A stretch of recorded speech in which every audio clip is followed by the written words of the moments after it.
More blood, we need more blood. Amokun Gatekeeper, perform your duty or perish!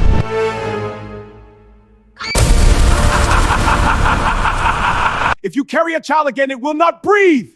No, please.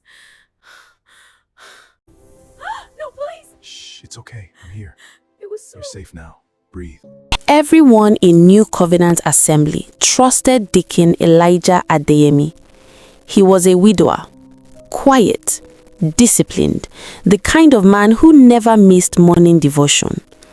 As head of the men's fellowship, his voice carried weight. When he prayed, people wept. When he spoke, pastors listened. They called him Daddy Elijah. But there was another place where he was known. A place without church bells, a place without mercy. There he was called the Gatekeeper. When his only son, Samuel, announced he wanted to marry Amarachi Okore, Elijah smiled calmly. Inside, something shifted. Amarachi was the daughter of Pastor Nathaniel Okore, a powerful revivalist who had died years earlier. Her mother was also gone. 2 widowers, 2 spiritual legacies. At the wedding, Deacon Elijah laid hands on the couple. Your home will be fruitful, he prayed. Your children will be many. The church shouted, Amen. That same night, Elijah went somewhere else. Deep in the forest, he knelt before an ancient altar.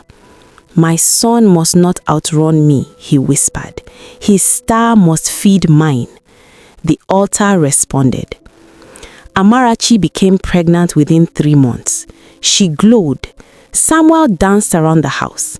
My father will be so proud, he said. Elijah heard.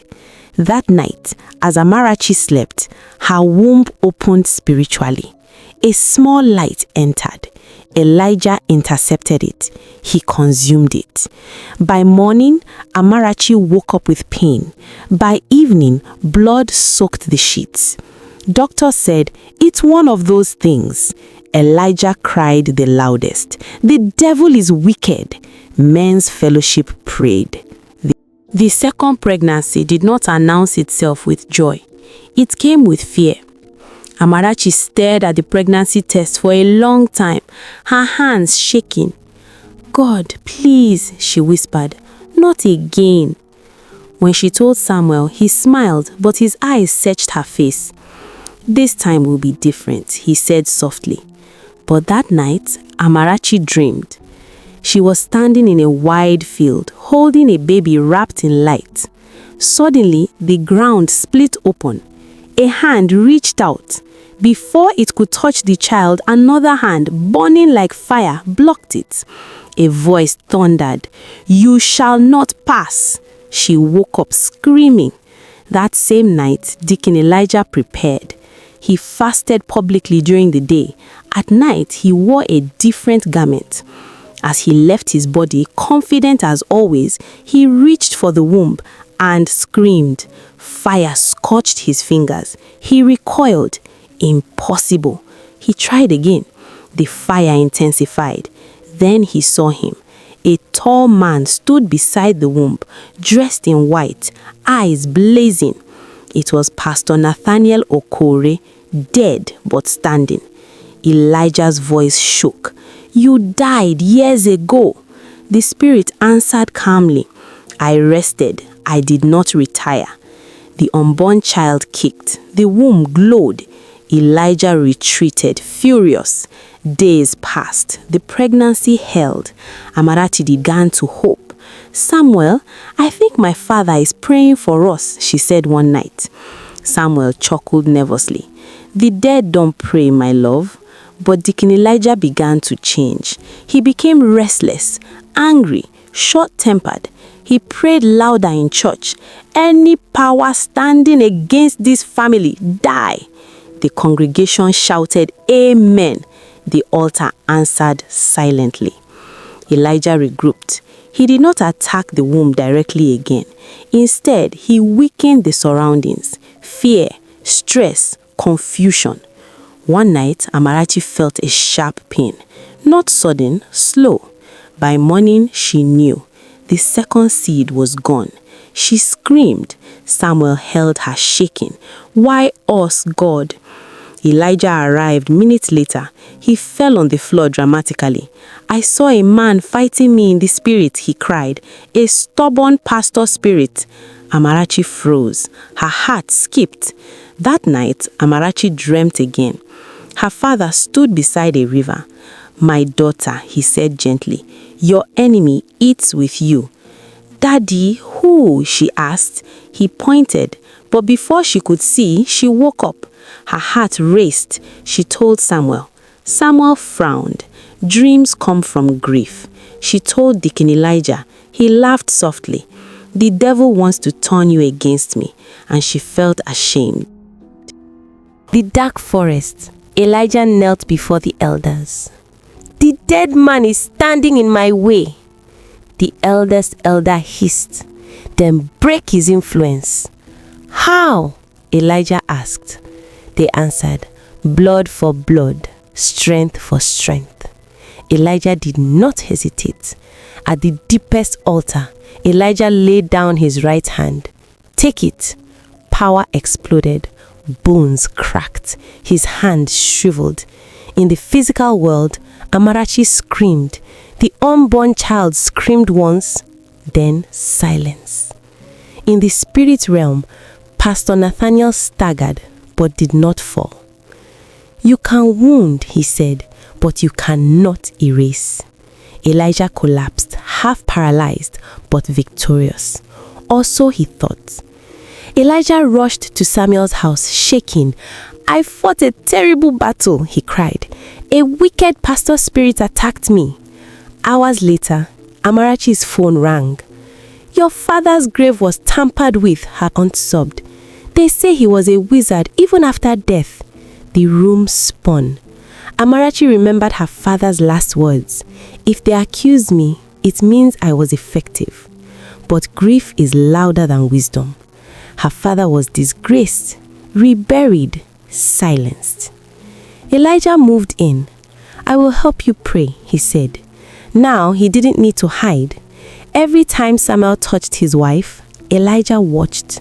If a seed formed, he harvested it. No blood, no miscarriage, just emptiness.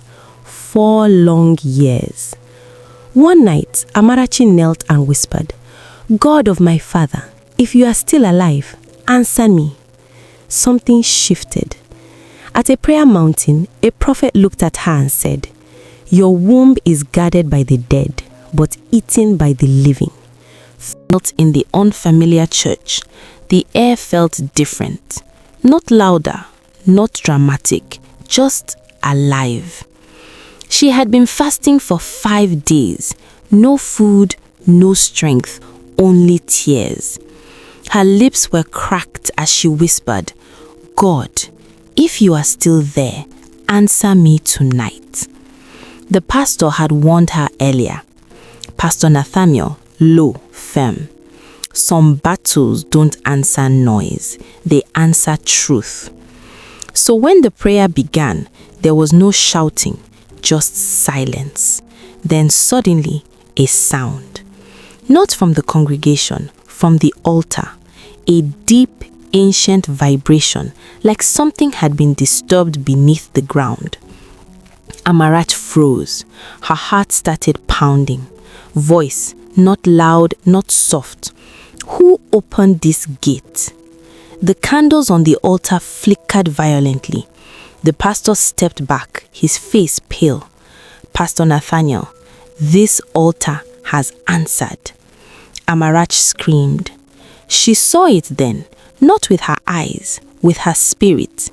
An altar drenched in blood, bones arranged like trophies, prayer garments soaked with sacrifices, and standing beside it, a man, clad in white, Bible in one hand, staff in the other, her father-in-law, the deacon. Amarach, sobbing, no, that's not possible.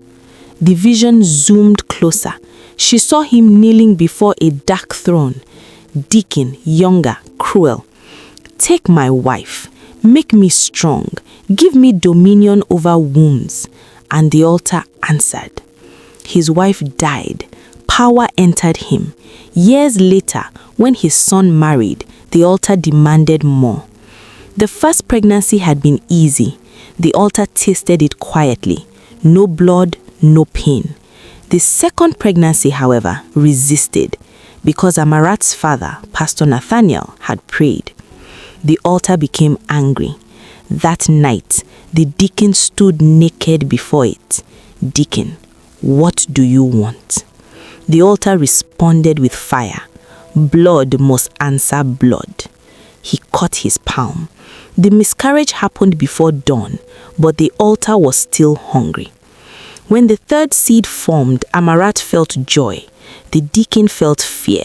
The altar roared. This one is protected.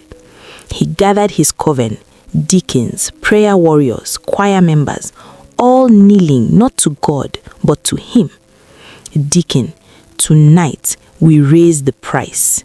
The altar demanded something he never expected, your strength. He hesitated. Then he agreed. That night, his legs went numb, paralyzed, but the pregnancy died. Amarach screamed as the vision ended. She collapsed. Amarach, I buried my father thinking he failed me. The pastor lifted her head. No, he fought until heaven recorded his blood. The deacon sat in a wheelchair at the center of the prayer room, his white robe stained, his hands trembling violently. Sweat poured down his face like rain. The candles around him began to flicker. Then one went out, then another, until only one remained. He laughed, a dry, broken laugh. Deacon, hoarse. So, you finally sent fire. The pastor stood still, Bible clutched tightly. Amarach was shaking. Pastor, speak. The altar that empowered you has been summoned to judgment. The deacon's smile twisted. Judgment? I judged first. The last candle flared violently. His voice changed, deeper, colder. Deacon, my wife was the first. Amarach gasped. Amarach, what did you say? He closed his eyes. She was too righteous, always praying, always fasting. His lips trembled. Deacon, the altar wanted silence. He swallowed hard.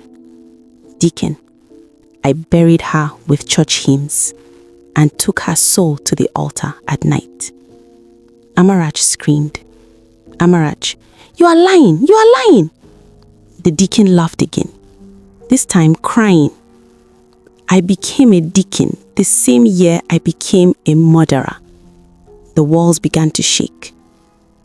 Every child that entered your womb, the altar smelled them before you did. Amarach fell to her knees. Amarach sobbing. My babies, where are they? The deacon's eyes rolled back. Tears mixed with blood. Deacon, they screamed, not with voices, with destinies. He began to convulse. Deacon, the first one was easy. The second fought back. He looked at her. Deacon, your father almost broke my altar. Silence. Amarach, whisper. My father? The deacon nodded slowly. Deacon, he prayed like a madman. Heaven listened. His voice cracked.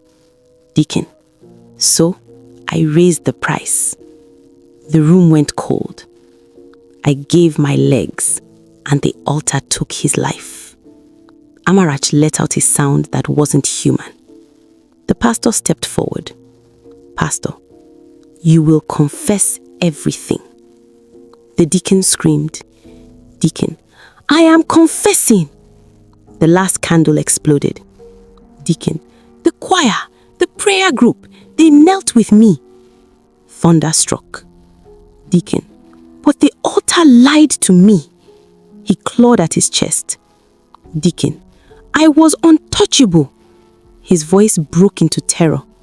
Deacon, why is it leaving me? The pastor raised his Bible. Pastor, because altars answer truth, and truth has arrived. The deacon screamed one final time. Deacon, I did everything, and it still wants me. His body went still, dead. Silence swallowed the room. Amarach sobbed uncontrollably. Amarach, my children, my father. The pastor placed his hand on her head. Pastor, their blood has spoken. Outside, sirens wailed. Inside, the altar that once answered darkness had been consumed by light. Amarati went to her father's grave. Daddy, you never stopped fighting. She conceived triplets. Some fathers protect from the grave, some fathers destroy from the altar. Moral lessons 1. Not everyone who leads prayers or carries a church title is sent by God. Discernment is as important as faith. 2. Never ignore the warning of a righteous parent. Truth may come wrapped in pain, but it always saves in the end.